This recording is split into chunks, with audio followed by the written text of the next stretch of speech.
Huge expose jointly published by ProPublica and the New York Times. 6 prominent journalists have collaborated to reveal the extent of AT&T cooperation with the National Security Agency over many years. Jeff Larson is one of those journalists, and he joins us now. Welcome to the show, Jeff. Hey, nice to meet you, Mike. Nice to meet you as well. Now, didn't all the major telecoms work with the NSA? What's so special about AT&T's NSA relationship? So what we see in AT&T's relationship with the NSA is we see a extremely collaborative partnership.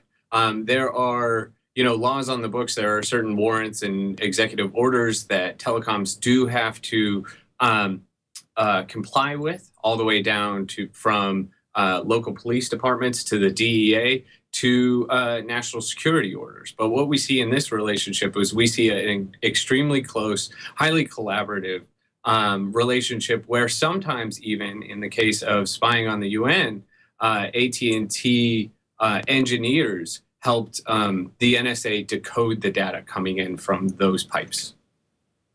So at the very end of this piece, AT&T's comment is, "We do not voluntarily provide information to any investigating authorities other than if a person's life is in danger and time is of the essence." Do you think that AT&T stopped doing this a while ago, or what is the status of AT&T's relationship with the NSA? It's hard to tell because the documents that we have come from, the newest document is 2013, right? So since then, we've seen the Snowden upheavals. We've seen Verizon, who is part of or was a part of a NSA program called Storm Brew, actually tried to sue, challenge the thing in court. We've also seen the USA Freedom Act pass. We've seen there was a presidential directive where Obama said that foreigners have rights too.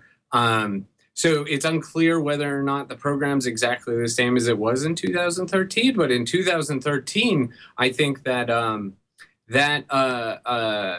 comment by AT&T is a little bit strange because we do see this in we see AT&T engineers tasking selectors.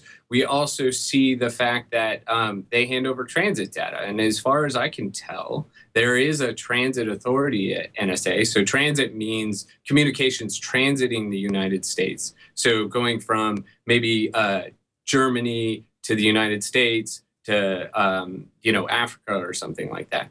Those communications aren't covered under American law, right? Because they're foreigners. So I think that there is what we see in the documents is we see this highly collaborative relationship, and we also see the fact that they refer to it as a partnership, right? So it seems above and beyond and at odds with what AT&T told us. Now, you wrote that AT&T shared literally billions of emails with the NSA and shared literally hundreds of billions of chunks of metadata with the NSA. What is the legal authority under which they did that? Is this somewhere in the terms of service that customers sign somewhere, or what gave them the right to hand all this over?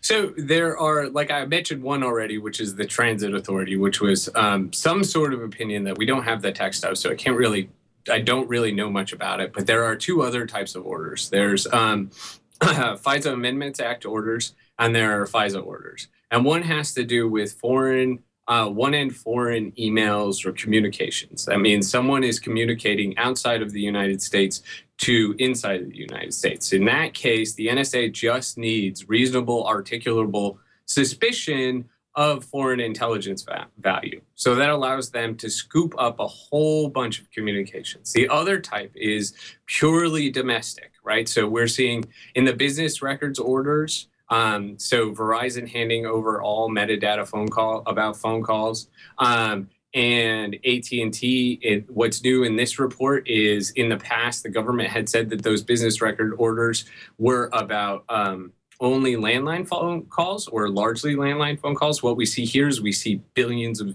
cell phone records being sent over, and that's entirely new, right? So that's a large portion of the cell phone calls made in the United States. Now, it's just metadata. It's who calls who. But as we've seen again and again and again, metadata is identifiable. So, Jeff, one of the things that's so alluring about a story like this, in this piece, you have written that NSA doesn't identify AT&T by name. There are a lot of clues that point directly to AT&T. There's also a code name for this program, Fairview. Can you tell us a little bit more about what Fairview is? Yeah.